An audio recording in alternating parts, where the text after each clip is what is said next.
ओम शांति। आज भट्टी का तीसरा दिन और बहुत ही सुंदर दिन। आज के दिन हम सभी प्रभु मिलन मनाएंगे, लेकिन उस प्रभु मिलन के सौभाग्य की महत्ता क्या है, वो अगर हमें पहले अच्छी से पता चल जाए तो प्रभु मिलन की उन घड़ियों की हम बहुत कदर करेंगे। तो उस प्रभु मिलन के सौभाग्य की महत्ता बताने के लिए आज हमारे बीच में पधारे हैं हमारे आदरणीय राजयोगी भ्राता राजू भाई जी। एक हाथ हिलाकर हम आपका स्वागत करते हैं, सत्कार करते हैं, अभिनंदन करते हैं। राजू भाई जी की विशेषता सभी जानते हैं। बाबा की मुरली चलती है और आपकी उंगलियां कीबोर्ड पर थिरकती हैं। क्यों? बाबा जो कह रहे हैं उसे लिपिबद्ध करने के लिए, ताकि हमारी बुद्धि तो बातों को भूल भी जाती है, लेकिन लिखा हुआ रहेगा तो हम उसको फिर पढ़ेंगे और फिर उसको आत्मसात करेंगे। बाबा कई बार कहते हैं मुरली से प्यार माना ही मुरलीधर से प्यार। तो हमारे राजू भाई को मुरली से कितना प्यार है, समझ सकते हैं ना आप? तो बाबा कितना प्यार करते होंगे राजू भाई को। तो ऐसे हमारे राजू भाई जो भगवान की नज़रों में हैं, जिन्हों को भगवान ने दिव्य बुद्धि प्रदान की है, इस ज्ञान मार्ग में बाल्यकाल से ही चलते हैं, क्योंकि बाल्यकाल में ही आपके घर में ईश्वरीय गतिविधियाँ आरंभ हो गई थी। उत्तर प्रदेश की धरनी पर कानपुर के पास गांव से निकले आप ईश्वर के अनमोल रतन, लौकिक अलौकिक पढ़ाई पढ़ते बड़े हुए और 71 में पहली बार मधुबन धरनी पर कदम रखा और यहाँ की अमीट छाप दिलो दिमाग पर पड़ी। और अगले वर्ष 72 में फिर आ गए, पूर्ण तैयारी के साथ माता पिता का परमिशन लेटर लेकर मधुबन निवासी बन गए। और तब से लेकर आज दिन तक इस मधुबन घर में सेवाएं दे रहे हैं। आरंभ के कुछ वर्ष तो सेवाओं की विविधता रही, लेकिन 76 में आपको ये विशेष मुरली की सेवा मिली, जो सिंधी में हुआ करती थी। उसे सिंधी में जो मुरली है उसको हिंदी में करना और सभी सेवा केंद्रों पर पोस्ट करना, जो आज दिन तक आप बखूबी उसको निभा रहे हैं। इसके साथ साथ मधुबन के अंदर जो फोटोकॉपी डिपार्टमेंट है, स्टेशनरी है, आदि भी आप संभालते हैं। दादियों के पास जो पत्र आते हैं उनके जवाब भी आप देते हैं। और इतना ही नहीं, मुरलियों का जो इतना अध्ययन अनायास ही होता रहता है टाइपिंग के बहाने, तो वो जो ज्ञान रतन बुद्धि में भरे हैं वो सब पर लुटाने के लिए पूरे भारत भर में भ्रमण करते हैं, भट्टियाँ कराते हैं। न सिर्फ इतना, लेकिन अनमोल रतन, अमूल्य रतन, जो एक टीवी टॉक शो चला जिसके आपने 1000 एपिसोड्स पूरे कर लिए। और जो भी सुनता होगा मुरली की गहराइयों को अवश्य समझता होगा। इतना ही नहीं, ग्रामीण विकास विभाग के आप वाइस चेयरपर्सन भी हैं। बहुत ही प्रतिभा के धनी, दिव्य बुद्धि जिनको बाबा से मिली है। आज हम आपसे सुनेंगे प्रभु मिलन का सौभाग्य, उसकी महत्ता क्या है। आदरणीय भ्राता जी। ओम शांति।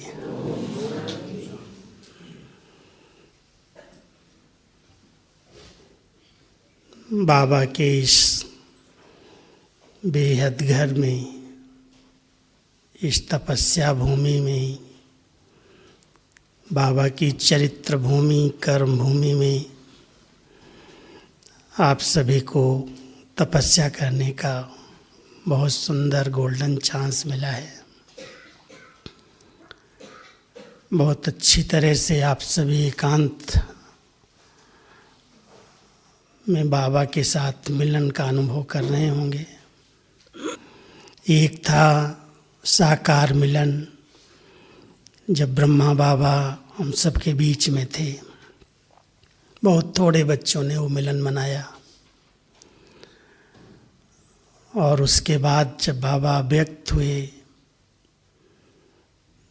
जो कोई को भी मन चित्त में नहीं था कि बाबा की ऐसी पालना अव्यक्त रूप में हम बच्चों को मिलेगी।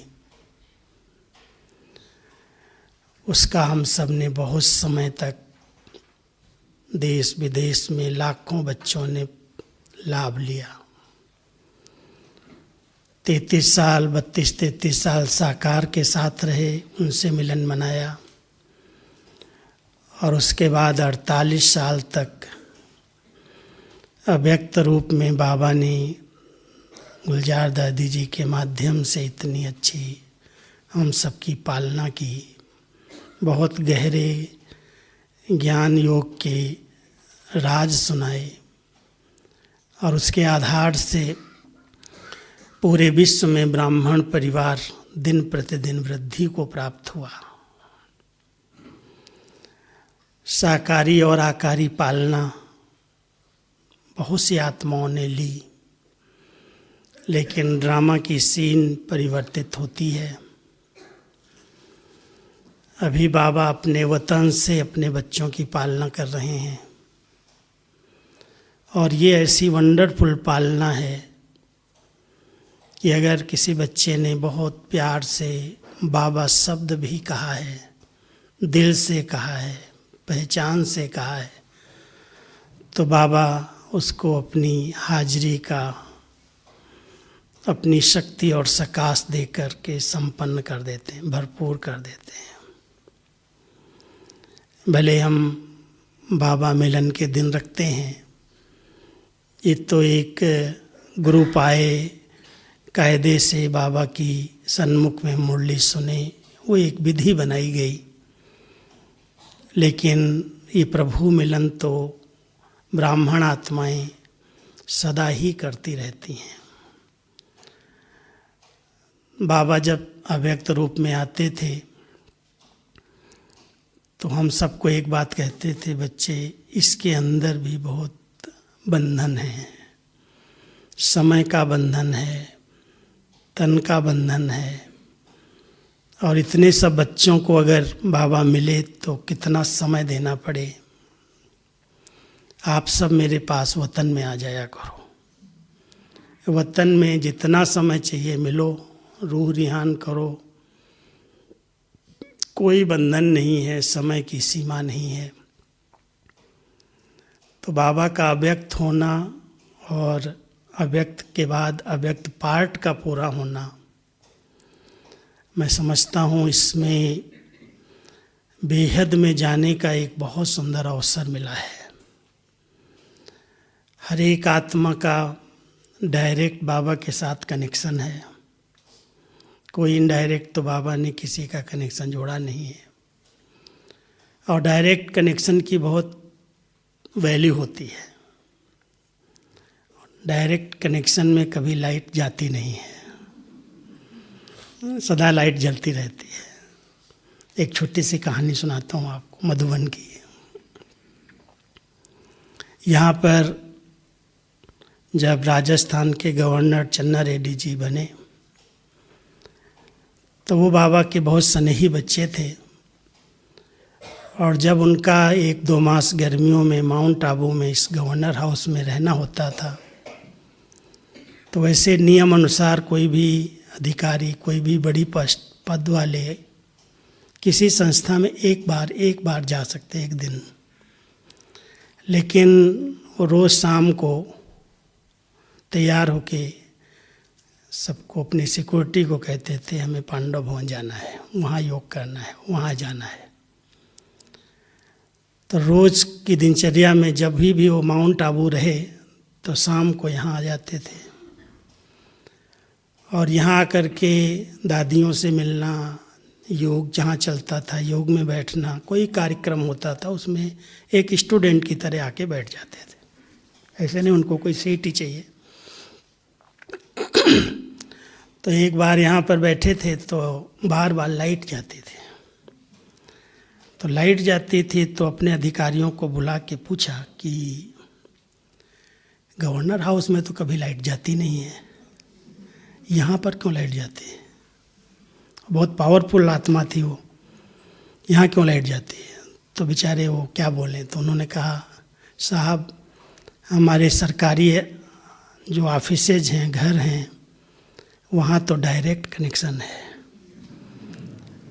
डायरेक्ट पावर हाउस से लाइन आती है और इन लोगों को डायरेक्ट नहीं आती है, इसलिए जितना समय मिलती है विधिवत उनको उतना मिलती है, बार बार कट होती है। तो बड़ी पावर से बोला कि जैसी लाइन वहाँ पर है ऐसी लाइन यहाँ भी दे दो, कुछ करो। अधिकारियों को डायरेक्शन दे दिया कि वो लाइन एक इनके पास भी डालो, यहाँ लाइट नहीं जानी चाहिए। उसके बाद तो जनरेटर वगैरह आ गए, विधि और भी साधन आए। बाबा ने जब ये बात सुनी डायरेक्ट लाइन वाली तो इस पर मुरली चलाई।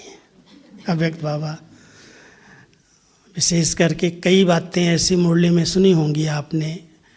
जब हमारे पास फ़ोटोकॉपी मशीन आई तो बाबा ने ब्रह्मा बाबा से फ़ोटोकॉपी करने की मुरलियाँ चलाई। फ़ोटोकॉपी करो बच्चे, सेम कॉपियाँ निकालो, ब्रह्मा बाबा जैसे हैं ऐसे आप बच्चे बन जाओ। तो उस पर फ़ोटोकॉपी की मुरलियाँ चलने लगी। फिर जब कंप्यूटर आया तो बाबा ने कहा रे बच्चे कंप्यूटर कितना अच्छा जवाब देता है, ब्रह्मा बाबा की जीवन कंप्यूटर है, जो प्रश्न हो डाल दो उत्तर ले लो। कंप्यूटर पर मुरलियाँ चली। फिर जब उस गवर्नर ने कहा डायरेक्ट लाइन है तो बाबा ने इस पर मुरलियाँ चलाई।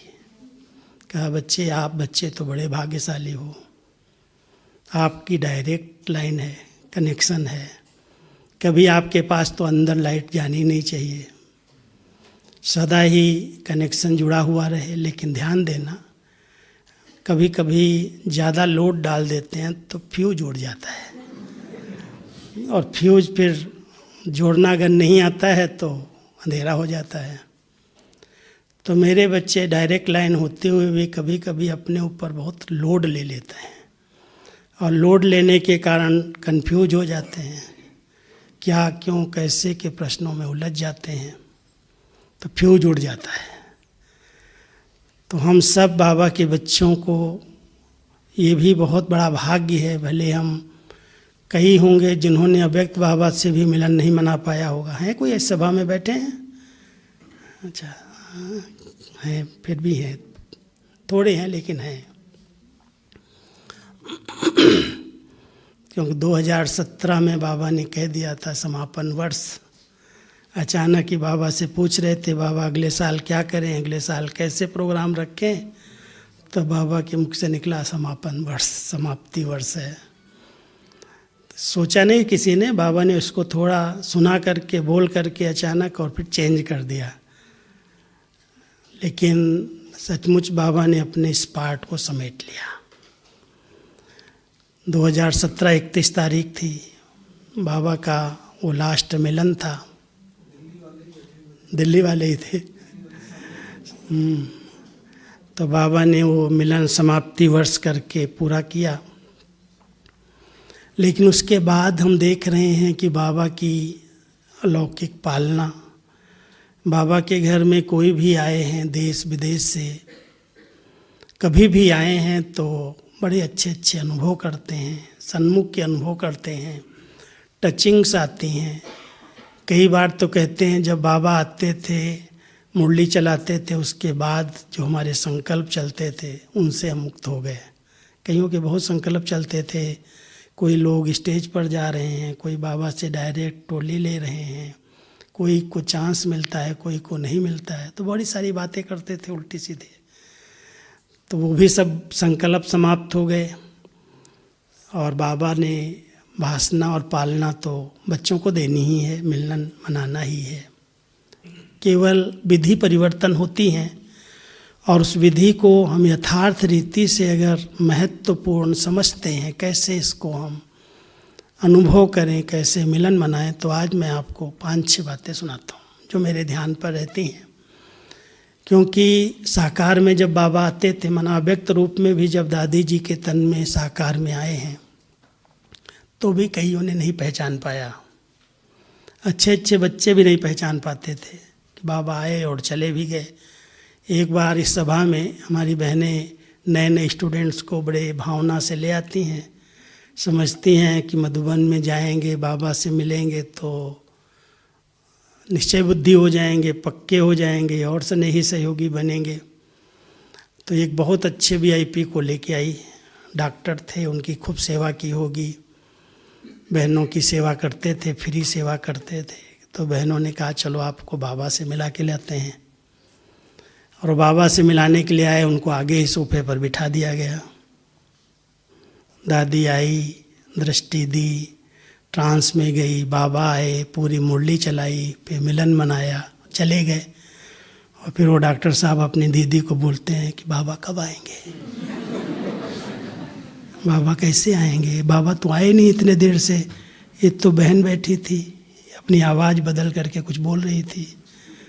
पूरा टाइम ही बैठे रहे, सब कुछ हो गया, सब ने मिलन मना लिया, लेकिन वो जैसे के तैसे रह गए। अब वो बहन तो बेचारी घबरा गई कि मैं तो बाबा से मिलाने लाई थी, हमने सोचा था बहुत कुछ इसको अनुभव होंगे, मिलेगा। अब वो मेरे पास दौड़ के आ गई। मैं ऑफिस में गया, समझा कि कौन इनको कन्विंस करेगा कि बाबा आए थे। तो मेरे को सुनाने लगी, मैं तो इतनी भावना से इसको लाई और मैंने सोचा कि बहुत कुछ प्राप्ति होगी, लेकिन वो तो कहता बाबा कब आएंगे, माना इसने पहचाना ही नहीं। तो वो लेके आई मेरे पास, टाइम दिया मैंने रात को ही 10 बजे के बाद। तो मैंने कहा कि कोई आत्मा जब प्रवेश होती है, कभी देखा है आपने? आत्माओं का प्रवेश तो भारत के अंदर बहुत होता है। बोला हाँ देखा है, जानता हूँ। हमने जब वो आता है तो क्या उसका जो साकारी शरीर है या साकारी रूप है उसका पता चलता है? उसके संस्कार होते हैं। कोई आत्माएं सीधी सरल होती हैं और कोई थोड़ी तंग करने वाली होती हैं, तो बेचारे सारे शरीर को हिला देती हैं जिसमें प्रवेश होता है। और बाबा तो सुप्रीम शक्ति है, परमात्मा है, परम पवित्र है। उसको जब आना है तो कोई हलचल नहीं होती शरीर के अंदर। लेकिन आपने फेस तो देखा होगा, दादी का पहला फेस, और बाद में जब बाबा की प्रवेशता हुई वो तो अनुभव किया होगा। तो बोला अच्छा बाबा आए थे क्या? मैंने कहा हाँ, आपने पहचान नहीं पाया, बाबा की प्रवेशता ऐसे ही होती है। और बाबा ऐसे आकर के इतना हम बच्चों का श्रृंगार करते हैं, मुरलियाँ चलाते हैं। बहुत समझाया उसको प्यार से, बाद में वो कहता मैंने तो सोचा था कोई ऐसे आएगा व्यक्ति जो सामने हमको दिखाई देगा, लेकिन ऐसे बाबा आएंगे ये तो बहनों ने पहले बताया नहीं था। तो कई बार अनजान में लोगों को पता नहीं होता है, और बाबा इतना अच्छा पार्ट बजा रहे हैं, पता ही नहीं चलता लोगों को। साकार के समय तो ब्रह्मा बाबा में शिव बाबा है, तो बहुत कम बच्चों ने पहचान पाया, साथ रहने वाले भी नहीं पहचान पाते, क्योंकि बाबा तो बहुत साधारण रूप में रहते थे। बाबा की पहरवाइश देखो, बाबा के कर्म देखो, लेकिन अंदर की स्थिति इतनी महान थी जो अगर उसी भावना से कोई बाबा के आगे गया तो बाबा ने ऐसे दृष्टि दे दी और वो उड़ गया, शरीर से न्यारा हो गया। वो अनुभव बाबा ने कराया। लेकिन जो साधारण रूप में बाबा को देखते थे तो बाबा ये साकार रूप में दिखाई देते थे। ऐसे थोड़ी निराकार बाबा भगवान इसके अंदर बैठा हुआ है और ये क्या कर रहे हैं। बाबा तो बहुत छोटे छोटे काम भी करते थे ना, कभी कोयले के लड्डू बनाते थे, कभी अनाज साफ करने बच्चों के साथ बैठ जाते थे, कभी सब्जी काटने बैठ जाते, सब काम बच्चों के साथ किया। और कई बार बाबा सिखाते थे बच्चे कर्म कोई भी करो लेकिन स्थिति आपकी बड़ी महान होनी चाहिए। अंदर का नशा, अंदर का सामान बाबा का था, उससे सामने आने वाली आत्माओं को अच्छे अच्छे अनुभव होने लगते थे। एक बार बाबा यहाँ पर गोबर और कोयले को मिला करके इतने बड़े बड़े लड्डू बनाते थे, यहाँ ही बना रहे थे। तो कोई मिलने वाले VIP आ गए, तो बहनों ने पहले वहाँ विजिटिंग रूम में बिठाया और बाबा को बोला, बाबा चलो कमरे में, थोड़ा तैयार हो जाओ, कोई मिलने वाले आ रहे हैं। बाबा कहता, बच्ची जो आए हैं ना वो यहीं ले आओ। अब बहनें डर गई, ये क्या देखेगा तो क्या कहेगा कि इनका भगवान, जिसको बाबा भगवान कहते हैं, वो लड्डू बना रहा है, वो भी कोयले के। तो बाबा ने कहा, नहीं नहीं बच्चे ले आओ, कोई हर्जा नहीं है। अरे उसको इतना अच्छा अनुभव करा दूंगा। तो बाबा तो नशे में बहुत रहते थे, तो ऐसे लड्डू उठाते थे, ऐसे कहते, ए देख विश्व का गोला मेरे हाथ में आने वाला है। तो सचमुच जब वो बहनें उनके सामने, बाबा के सामने उनको लेके गई, तो उनको गुम हो गया बाबा, दिखाई नहीं दिया। कृष्ण दिखाई देने लगा, उसके हाथ में वो गोले का लड्डू आ गया, विश्व का गोला, साक्षात्कार हो गया। तो बाबा कहते थे, बच्चे स्थिति महान चाहिए, सेवाएं कार्य कोई भी हो, कार्य करते हुए स्थिति अगर अच्छी है तो लोगों को ये थोड़ी दिखाई देगा ये काम क्या कर रहे हैं। हम बच्चों को भी यही ट्रेनिंग देते। तो ब्रह्मा बाबा भले साकार में साधारण रूप में थे, बच्चों ने पहचाना तो उसका पूरा लाभ लिया। जिन्होंने पहचाना ये भगवान के महावाक्य हैं, भगवान कह रहा है, आज देखो कहाँ से कहाँ पहुँच गई, दादियाँ बन गई विश्व की। और जिन्होंने नहीं पहचान पाया, थोड़ा सा भी पेपर आया, कोई भी बात हुई, मैं कमा के ले आऊँ, मैं ये करके आऊँ, मैं ये करके आऊँ, भाग गए, चले गए। और बाबा कहता है, बच्चे जाओगे तो माया जो है ना मगरमच्छ की तरह बैठी है, खा जाएगी कच्चा ही, बचोगे नहीं। ये संकल्प क्यों आते हैं? जब बाबा ने आप बच्चों को इतने अविनाशी ज्ञान रतन दिए हैं, इतना अविनाशी धन खजाना दिया है, फिर विनाशी धन नहीं है तो उसके पीछे क्यों भागना, अपने आप आ जाएगा। पेपर बाबा लेता है, लेकिन पेपर में अगर पास हो गए तो नंबर 1 बन जाएंगे। तो उस समय जब पेपर आया, जब 1950 में यहाँ आए हैं आबू में, उसके बाद 1 साल खूब पेपर आए, एक के बाद एक पेपर, कुछ भी नहीं बचा घर में, सब कुछ लाए थे वो भी सब बेच बाच के खा के ख़त्म कर दिया। लेकिन उसी पेपर में बहुत सारे भाई बहनें भाग गए, चले गए, झाड़ हिल गया। और जो बहुत पक्के थे, बाबा के भगवान का कार्य है, ब्रह्मा बाबा का नहीं है। और बाबा भी बड़े नशे में रहते थे, मेरे बच्चे थोड़ी हैं, शिव बाबा के, वो खिलाएगा। भूखा नहीं रखा एक दिन भी, लेकिन परीक्षाएं खूब ली। ठंडी में, इतनी ठंडी में अगर आपको कहें केवल छाछ मिलेगी, सब्जी रोटी नहीं मिलेगी, छाछ और ढोढा खाओ। 15 दिन की परीक्षा ले लिया अचानक, संदेशी के द्वारा, वो भी डायरेक्ट ब्रह्मा बाबा के द्वारा नहीं, संदेशी के द्वारा संदेश आता है कि वतन से बाबा ने कहा है बच्चे ठंडी बहुत है, ठंडी में बचने के लिए सब बच्चों को छाछ पिलाओ। पेपर तो पेपर, और ऐसा पेपर 15 दिन खाओ, कुछ भी नहीं, 15 दिन दूसरी चीज़ बनेगी। और जो थोड़े कच्चे थे, कैसे खाएंगे, हमको सर्दी होगी, फलाना होगा, वो तो और बीमार पड़ गए। और जिनको नहीं चाहिए, अरे भगवान कह रहा हमको खाना ही है, खाया पिया, ठीक हो गए और अच्छे हो गए, क्योंकि डायरेक्शन उनका था, परीक्षा थी। तो बाबा ने परीक्षाएं ली, लेकिन जो पास हो गए पहचान करके कि कार्य किसका है, श्रीमत किसकी है, वो आगे चले गए।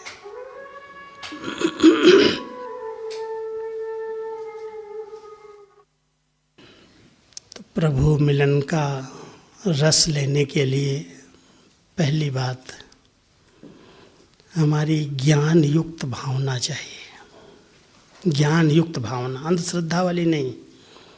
बाबा ने हमें अपनी पहचान दी है और बाबा से अपने दिल की भावनाओं का, अपने संकल्पों का रिस्पॉन्स प्राप्त करने की विधि बताई।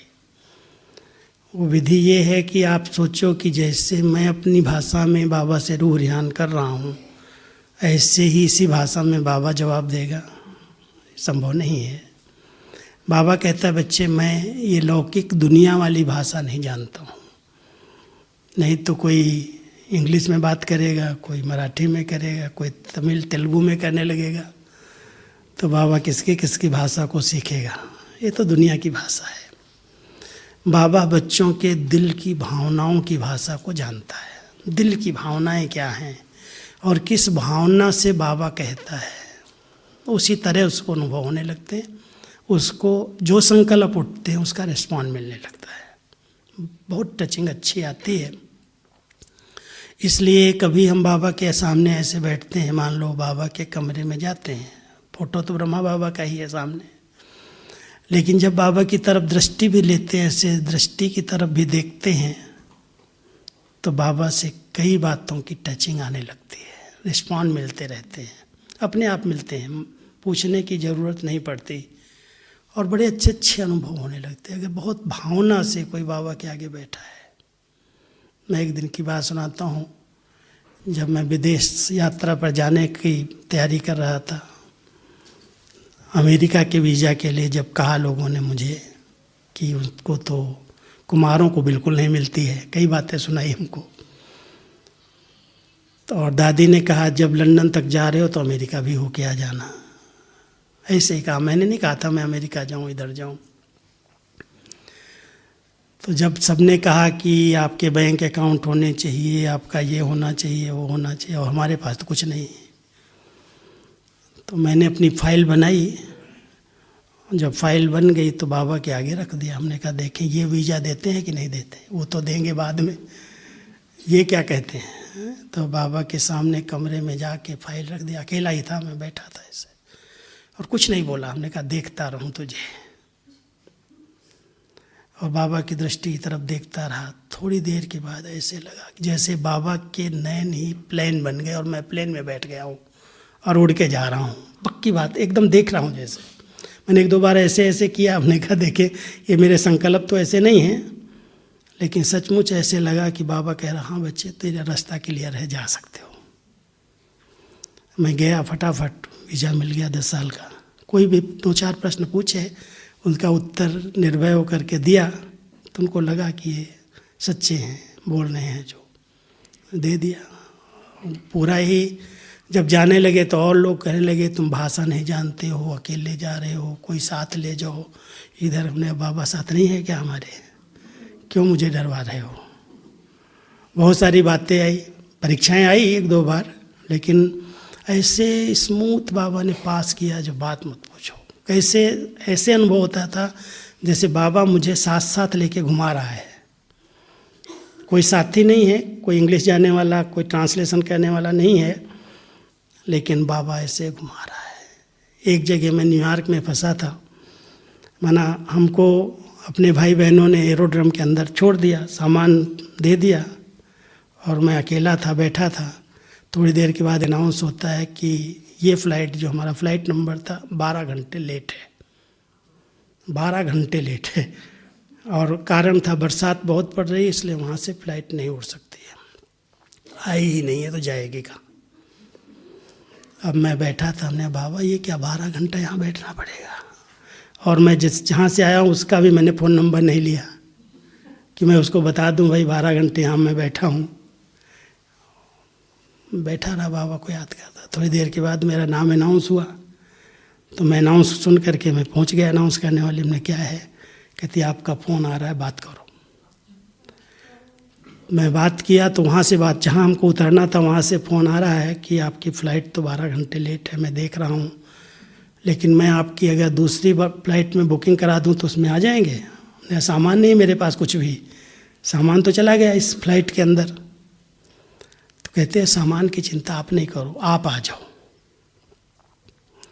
न। ठीक है, उसने हमको बोर्डिंग करा दिया दूसरी फ़्लाइट के अंदर जो जाने वाली थी, और वो कहाँ ले जाएगी वो भी मुझे पता नहीं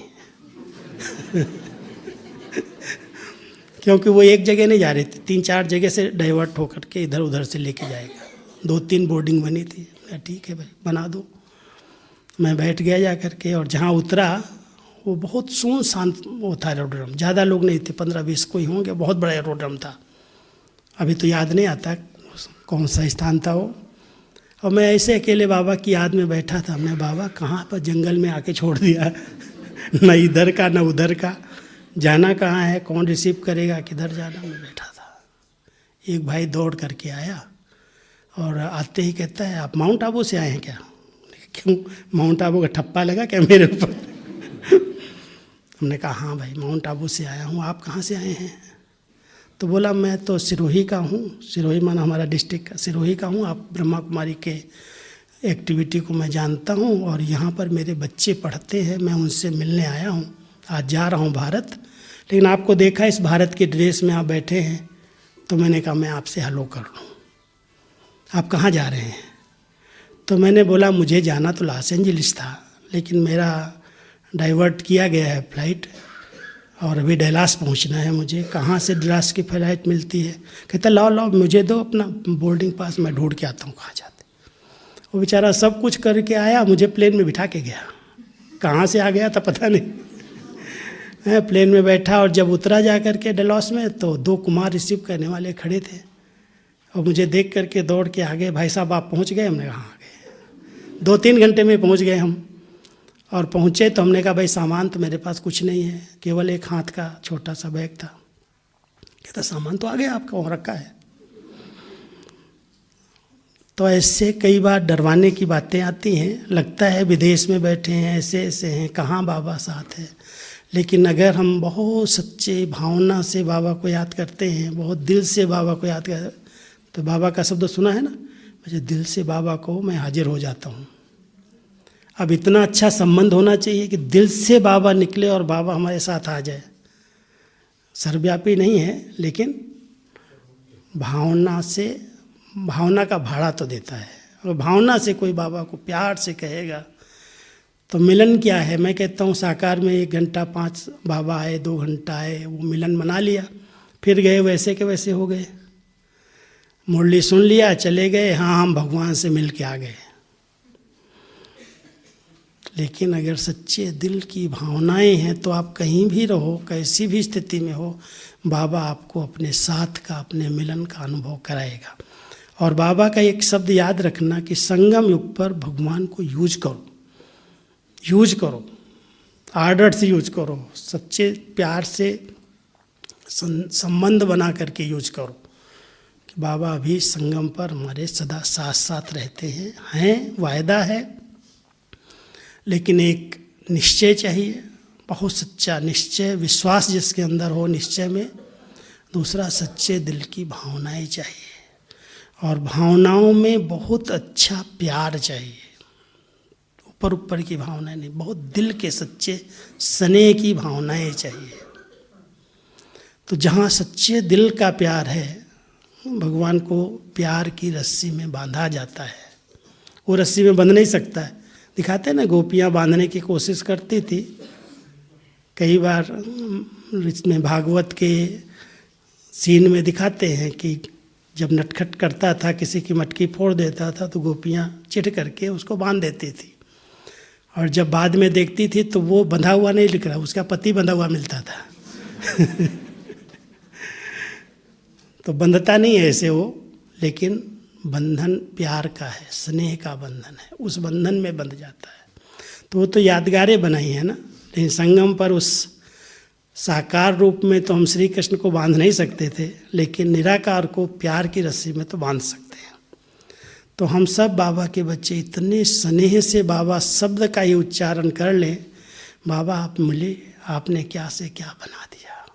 कहाँ हम पड़े थे कीचड़ में, विकारों में, गंदगी में, कितना भटक रहे थे, और आपने मुझे उस भटकने से, उस दलदल से निकाल लिया। भक्ति भी दलदल थी ना, कहाँ कहाँ लोग भटक रहे हैं, धक्के खा रहे हैं, लेकिन हम सबको बाबा मिला, ज्ञान दिया, समझ दी, और सब बातों से मुक्त कर दिया, फ्री कर दिया।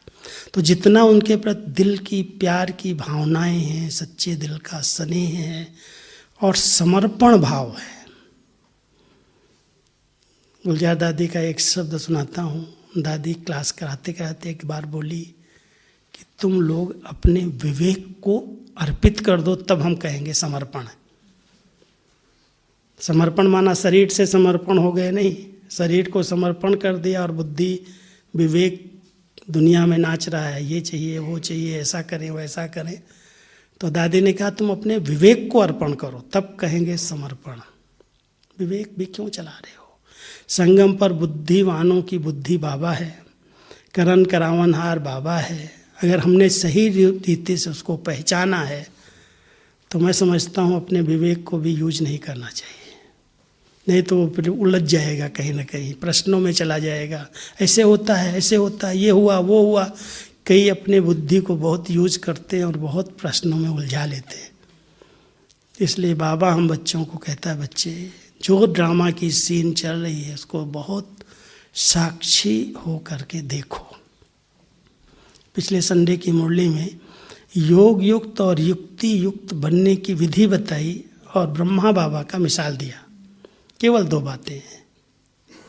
एक, सारथी समझ करके इस रथ में विराजमान रहो, मैं आत्मा सारथी हूँ, मैंने शरीर का आधार लिया है। और दूसरा, साक्षी होकर के हर आत्मा के अपने पार्ट को देखो, न्यारे और प्यारे होकर के, तो आप योग युक्त बन जाएंगे और युक्ति युक्त बन जाएंगे। युक्ति युक्त माना झूठ नहीं है, युक्ति युक्त माना यथार्थ। जो कर्म हो, जो बोल हो, जो संकल्प हो, सब युक्ति युक्त हो, यथार्थ हो, वो तभी हो सकते हैं जब योग युक्त हो। और योग तभी लगता है जब आत्म अभिमानी स्थिति हो। समानता के आधार से योग है, ऐसे नहीं वो बहुत बड़ा है, मैं नीच पापी कपटी हूँ, योग नहीं हो सकता है, मिलन नहीं हो सकता। तो परमात्म मिलन, प्रभु मिलन के लिए समानता की स्टेज में स्थित रहना है। हम पहले उसके समान बने। वो एक निराकार ज्योति बिंदु, बिल्कुल लाइट, फरिश्ते की ड्रेस तो अभी है लेकिन सदा ज्योति स्वरूप है। अब उस सदा ज्योति स्वरूप बाबा से मिलन मनाने के लिए हम आत्माएं भी अपने उसी स्वरूप में स्थित हों। वो एकदम प्योर है और हम मैले हैं, गंदगी लेके बैठे हैं।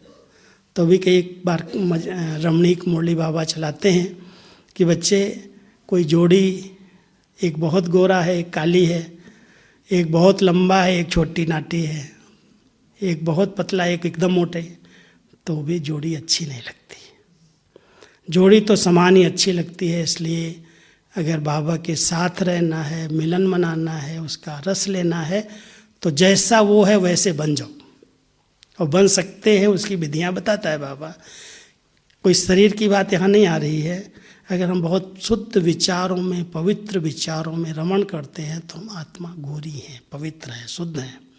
और बाबा के साथ हम सहज मिलन मना सकते हैं, शक्ति ले सकते हैं। अगर हम बहुत कुछ सोचते नहीं हैं, बहुत कुछ सोच सोच के लंबे नहीं हो गए या मोटे नहीं हो गए, बोझ ले करके, चिंता करके, कई लोग उसमें भी फंसे रहते हैं, तो हम बाबा के साथ मिल सकते हैं। इसलिए अगर कोई बोझ है, कोई चिंताएं हैं, कोई बहुत चिंतन चल रहा है, समर्पित करो। और जब वो समर्पित कर दो बाबा, जब आप मिल गए, जब आप कहते हो बच्चे मुझे जवाबदारी दे दो, मैं सब जवाबदारियाँ लेने के लिए आया हूँ, तो हम लोग अपने सिर पर लेके क्यों चल रहे हैं? यात्री के लिए भी कहा जाता है कि अगर यात्रा का सुख लेना है, आनंद लेना है, तो एक तो सामान आपके पास कम होना चाहिए। बहुत सामान लेके चलोगे तो चिंता लगेगी कोई चोर ना आ जाए, कहीं उठा के न ले जाए, नींद ही नहीं आएगी। इसलिए यात्रा में भी सामान नहीं लेते, साथ में थोड़ा लेते हैं। अगर है भी तो ध्यान रखते हैं, ऐसे थोड़ी अपने सिर पर लेके बैठेंगे या अपने गोदी में लेके बैठेंगे। कहते एक बार कोई यात्रा कर रहा था, घोड़े पर बैठा हुआ था, जा रहा था, और उसके पास एक गठरी थी तो उसने सिर पर रखी थी। तो देखने वाले ने कहा, अरे भाई ये क्या कर रहे हो, तुम तो घोड़े पर बैठे हो, गठरी सिर पर रखी है। कहता है घोड़े पर ज़्यादा बोझ हो जाएगा इसलिए हमने सिर पर रख ली। ऐसा ही है ना, ब्राह्मण भी ऐसे कर रहे हैं। बाबा कहता है मेरी गोद में बैठो, मैं तुमको लेके जा रहा हूँ, और बच्चे अपने सिर पर, बाबा के ऊपर बोझ ना आ जाए, अपने पर ले लेते हैं। तो जब यात्रा कर रहे हो तो बाबा की गोदी में बैठ कर के आनंद करो, मौज का अनुभव करो, सुख का अनुभव करो। ऐसा समय कब आएगा जो कोई कहे अरे दे दे बच्चे, तुम निश्चिंत होके चल, मैं तेरी चिंताएं ले रहा हूँ, तुम निश्चिंत रहो। तो संगम युग पर जितना निश्चय है, जितना समर्पण भाव है, जितनी ऊंची भावनाएं हैं, जैसा विश्वास है, उसके आधार से प्रभु मिलन का आनंद है। बाकी ये नहीं मिला बाबा तो भी आएगा ही नहीं, क्या हो, कईयों के संकल्प ऐसे वैसे चलते हैं। और ये ऐसे चलते नहीं हैं। आजकल क्या कर रहे हैं, कोई न कोई बहनें बैठ जाती हैं, बाबा की आवाज़ निकाल देती हैं। पता नहीं वो निकालना कहाँ से सीख गई, या उनके अंदर कोई प्रवेश होकर निकालना शुरू कर देता है। यहाँ तो बाबा आते हैं, बाबा को भी अपना पार्ट बजाना है। बाबा ने तीसरा रथ ले लिया है। बाबा दृष्टि दे करके सबको शक्ति देगा, नज़र से निहाल करेगा। और इतना जा कर के ब्राह्मण ही उलझ जाते हैं, फंस जाते हैं। बाबा यहाँ नहीं आता, यहाँ आता है, यहाँ नहीं आता है। और बाबा ने कितनी बार कहा है कि मैं कहीं नहीं आता हूँ, ये तो सब भूत आते हैं।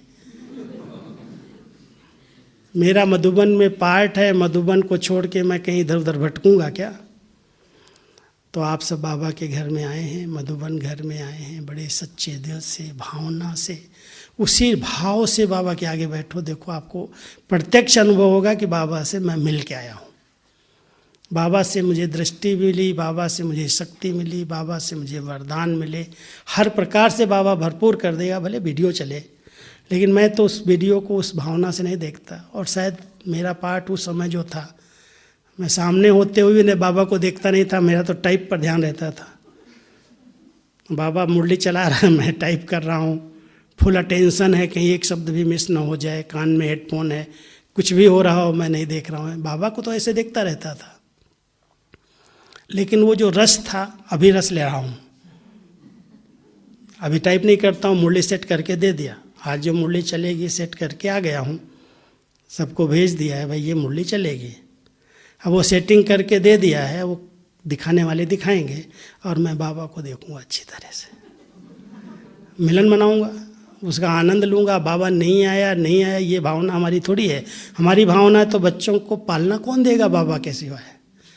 आज जो नए बच्चे आ रहे हैं उनको भाषणा कौन देगा? हम लोग थोड़ी दे सकते हैं, बाबा ही देगा। बाबा के बच्चे हैं और बाबा ने ही अडाप्ट किया है। संकल्प की शक्ति की रचना आ रही है ना, मुख की रचना नहीं है। लेकिन संकल्प से बाबा ने जिन बच्चों को आह्वान किया है उनको अपना अनुभव नहीं कराएगा क्या? बहुत अच्छा अनुभव कराता है। लेकिन ये नहीं सोचना, ये नहीं बोलना कि दादी के तन में आता था ऐसे ही आ जाए। पार्ट तो बदलते ही हैं। बाबा के कई रूप बदलते हुए मैंने हर 10 साल 12 साल के बाद देखे हैं। पहले हम लोग यहाँ पर बाबा के कमरे में अकेले अकेले मिलते थे और घंटों बैठे रहते थे। वो मधुबन का छोटा सा परिवार था। बाबा शाम को 6-7 बजे आ जाते थे, फिर थोड़ी देर मुरली सुनाते थे, फिर एक एक बच्चे से रूह रियान करते थे, बैठ के दृष्टि देते थे, बातें करते, फिर कहते थे भोजन जो बनाया ले आओ, बाबा अपने साथ पिकनिक करेगा। सबको पिकनिक कराते थे। 2-3 बज जाता था बाबा के साथ रात को बैठे बैठे, थोड़े बच्चे बैठे रहते। कुछ मिलन मनाया, मिलन पूरा हो गया तो ऐसे घेर के बाबा को बैठ गए। परिवार की तरह फैमिली फीलिंग थी। फिर थोड़ा रूप बदला, छोटे हाल में बाबा आए, फिर 74 में 75 में हाल बना। और इस हाल में भी जब खिड़की दरवाज़ा नहीं लगे थे, यहाँ पर कोने में बाबा को बुला लिया गया, कच्चे में ही। दादी को तो ये होता था ना, बाबा आएगा उद्घाटन हो जाएगा फिर बन जाएगा अपने आप। बाबा ने इतनी बढ़िया मुरली चलाई वहाँ, 75 की एक मुरली है, बहुत पावरफुल मुरली चलाई इसका उद्घाटन करते हुए। फिर यहाँ बाबा आने लगे। उसके बाद फिर यहाँ पर भी ग्रुप बाबा के आगे खड़े होता था तो एक दिन की कहानी सुनाता हूँ। मैं यहाँ पे बैठा होता था, इधर ही लिखता था बैठ के साथ साथ, क्योंकि मेरा पार्ट 73 से ही बाबा के साथ लिखने का रहा। जितना बाबा ने बोला सब कुछ लिखा इन्हीं उंगलियों से, एक शब्द भी नहीं छोड़ा मैंने। तो मैं बैठता था बाबा के बाजू में, तो यहाँ बैठा था, एक ग्रुप बाबा के आगे ऐसे खड़े होके मिल रहा था। बाबा मुरली चला रहे, दृष्टि दे रहे थे।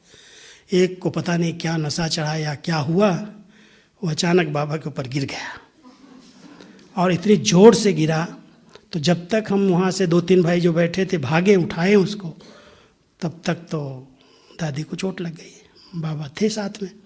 अब उसको उठा के भगाया तो अलग तो किया गया सबने, लेकिन दादी को चोट लगी, लेकिन बाबा थे उसमें। तो दादी ने क्या, बाबा ने ऐसे किया, ऐसे हाथ को नीचे कर लिया और फिर मुरली चलाने लगे। हाथ पर ही लगा था बहुत जोर से, और जरा भी किसी को महसूस नहीं होने दिया कुछ हुआ है। अब बाबा मिल कर के रात को चले गए और उसके बाद सुबह दादी को बहुत दर्द हुआ, हाथ में चोट लगी थी बहुत ज़्यादा। तो डॉक्टर को बुलाया होगा, पट्टी बांध करके घूम रही थी। तो मैं अचानक पहुंचा, दादी क्या हुआ है, आप हाथ ऐसे क्यों बांध के घूम रही हैं? तो दादी कहती पता नहीं क्या हुआ है, रात को बाबा आया था उसके बाद ही ये दर्द शुरू हो गया। अब दादी को बेचारी को बहुत सीधी भी थी ना, और ऐसे हाथ बांध के घूम रही है, बहुत दर्द हो रहा है। ने क्या हुआ दादी बताओ तो। कहती पता नहीं है, बाबा आया था। तो मैंने कहा दादी ऐसे ऐसे एक भाई मिल रहा था, सामने गिर गया आपके ऊपर। कहती क्यों नहीं उठाया तुम लोगों ने? मैं जब तक उठाऊं तब तक तो पूरा हो गया। तो दादी को तो कुछ पता नहीं चलता था और बाबा अपना खेल करके चला जाता था। तो उसके बाद फिर बाबा ने वो भी मिलना बंद कर दिया। खड़े होकर के कोई नहीं मिले, सामने बैठो। अब उसके बाद ओम शांति भवन में फिर ग्रुप मिलने लगे, खड़े होकर के स्टेज बाहर खड़े हो जाओ, स्टेज पर कोई नहीं आएगा। तो ऐसे मैंने देखा हर 10 साल हर 12 साल के बाद कुछ न कुछ नवीनता आई। और अभी ये नवीनता जो है, इसको बहुत समझने के लिए बहुत प्योर बुद्धि चाहिए, शुद्ध भावनाएं चाहिए।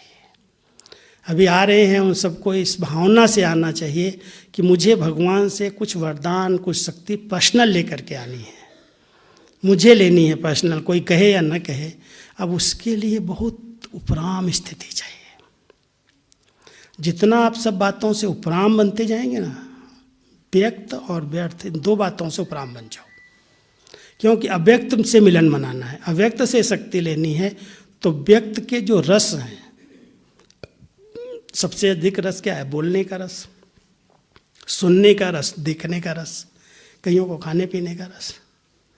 ये जो कर्मेंद्रियों के रस हैं, जब तक इस रसों से, इस व्यक्त से हम अलग नहीं होंगे, उपराम नहीं होंगे, तब तक अव्यक्त रस का अनुभव नहीं होगा। इसलिए अव्यक्त बाबा के मिलन का अनुभव करने के लिए हम सबको इन रसों से उपराम रहना है, न्यारा रहना। और जितना आप न्यारे रहेंगे ना, एकदम ऐसे बाबा के साथ का मिलन का अनुभव होने लगेगा। अंतर्मुक्ता जो बाबा बार बार कहता है, मन का भी मौन रखो, मन के संकल्प भी बहुत शीतल शांत हों। शून्य तो होना नहीं है, शून्य हो जाओगे तो जड़ता आ जाएगी, जड़ नहीं बनना। लेकिन संकल्प ऐसे ही चलें जैसे मिलन हो रहा है, बाबा से शक्ति मिल रही है, सकाश मिल रही है, लाइट आ रही है। वो भावनाएं जो हैं, उसके आधार से वो अनुभूतियाँ शुरू हो जाएंगी। कल्पना नहीं है, बाबा दे रहा है, लेकिन लेने वाले की बुद्धि पर कैचिंग पावर चाहिए। कहता है मैं अपने बच्चों को टचिंग देता हूँ, टच करता हूँ, लेकिन आपकी बुद्धि इतनी स्वच्छ, इतनी साफ, निर्मल हो जो उस टचिंग को आप कैच कर सको। तो बाबा तो अपने बच्चों को सदा देगा, देता है, देता रहेगा। जब तक स्थापना का कार्य संपन्न नहीं हुआ है, तब तक ब्रह्मा बाप की आत्मा भी इस चक्र से अलग हो नहीं सकती है। पॉइंट पर बैठी है, लेकिन कहती बच्चे तैयार हो जाओ, फिर साथ में चलेंगे, घर का गेट खोलेंगे। और जब तक ब्रह्मा की आत्मा घर के गेट को नहीं खोलती, तब तक वो नया पार्ट नहीं शुरू करेगी। कोई कितना भी कहे ना श्री कृष्ण का जन्म हो गया होगा, ये हो गया, वो हो गया, ये सब सुनी सुनाई बातों पर ध्यान नहीं देना। ये सब मनमत है, श्रीमत नहीं है। जन्म होना माना बहुत बड़ी सफाई होगी, बहुत बड़ा विनाश होगा। और बाबा ने कहा है जब ये पूरा खंड एक पीपल के पत्ते की तरह रह जाएगा, चारों तरफ पानी होगा, और पूरा भारत, जो जिसको भारत कहेंगे, ये भारत नहीं, खंड छोटा नहीं, लेकिन जो भी बचेगा वो भारत कहलाएगा। 3 हिस्से से अधिक पानी होगा, और उसके ऊपर जो सृष्टि निकलेगी वो पीपल के पत्ते के समान होगी। और वहाँ पर वो आत्मा जो घर जाएगी श्री कृष्ण की, वो जन्म लेगी योग बल से। इसलिए हम सब किसी की सुनी सुनाई बातों पर न जाएं। बाबा का पार्ट अभी भी चल रहा है। स्थापना का कार्य तब तक संपन्न नहीं माना जाएगा जब तक जय जयकार नहीं होगी। वाह बाबा आए हैं, आ गए, हमको वापस ले जाना है, जाना है। जब यही है, यही है, यही है का नारा है, सबके अंदर से निकले, सबकी तरफ से ये आवाज़ आए कि हाँ भगवान आ गए हैं, तब प्रत्यक्षता होगी, जय जयकार होगी, दुनिया में हाहाकार होगी। चारों तरफ से अनेक प्रकार की परिस्थितियाँ, समस्याएं, प्राकृतिक प्रकोप होंगे, और बाबा के बच्चे मिलन में मग्न होंगे, अंदर अंदर प्रफुल्लित होंगे, खुश होंगे कि बाबा के साथ अब जाना है। इसलिए आज भी बाबा ने कहा बच्चे, विशालता वो है जो सब विस्तार को सार में समेट लो। जहाँ जहाँ भी बुद्धि का विस्तार है, जहाँ पर भी हमने फैलाया हुआ है, उसको समेटो। मन बुद्धि को बड़ा एकाग्र करो, शांत करो, स्वच्छ बनाओ, पवित्र बनाओ और अव्यक्त मिलन का अच्छा आनंद लो, रस लो और फिर तैयार हो बाबा के साथ वापस चलने के लिए। ठीक है, ऐसी तैयारी चाहिए। और बाबा अपने बच्चों को साथ ले करके ही जाएंगे, वायदा है उनका, अकेले नहीं जाएंगे। तो वतन में इंतज़ार कर रहे हैं और हम सब बच्चों को तैयार होना है। ठीक है, समय हो गया है, 11 बजा है। दूसरा क्लास भी होगा ना, इसलिए पूरा करते हैं। बताया ना, भावना बताई, समर्पण भाव बताया, विश्वास बताया, उपरामता बताई, स्नेह बताई, ये तो सब बता रहा था। नंबर वार सारी बताई है, नंबर लगा के नहीं बताई है। यही प्रभु मिलन का आनंद लेने की विधि है। बहुत अच्छी अच्छी बातें सुनने को मिली ना। भ्राता जी का एक हाथ हिलाकर धन्यवाद, शुक्रिया, आभार।